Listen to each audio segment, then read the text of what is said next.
জাতিকে পয়দা করেছিলাম, অতঃপর তাদেরই একজনকে তাদের কাছে নবী করে পাঠিয়েছি, যার দাওয়াত ছিল, হে আমার জাতি, তোমরা এক আল্লাহ তাআলারই ইবাদত করো, তিনি ছাড়া তোমাদের আর কোনো মাবুদ নেই। তোমরা নূহের জাতির ভয়াবহ আযাব দেখেও কি সাবধান হবে না? নবীর কথা শুনে তার জাতির নেতৃস্থানীয় লোকজন, যারা আল্লাহকে অস্বীকার করেছে, মিথ্যা সাব্যস্ত করেছে, পরকালে আল্লাহ তাআলার সাথে সাক্ষাতের বিষয়টিকে, সর্বোপরি যাদের আমি দুনিয়ার জীবনে প্রচুর ভোগ সামগ্রী দিয়ে রেখেছিলাম, তারা অন্য লোকদের বলল, এ ব্যক্তিটি তোমাদের মতো মানুষ ছাড়া অন্য কিছু নয়। তোমরা যা খাও সেও তা খায়, তোমরা যা কিছু পান করো সেও তা পান করে।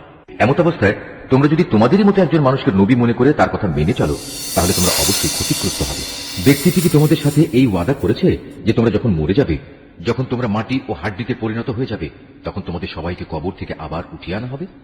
আসলে এই যে বিষয়টি যা দিয়ে তোমাদের সাথে এই ওয়াদা করা হচ্ছে, এটা মানুষের বৈষয়িক বুদ্ধি থেকে অনেক দূরে এবং ধরা ছোঁয়ারও অনেক বাইরে।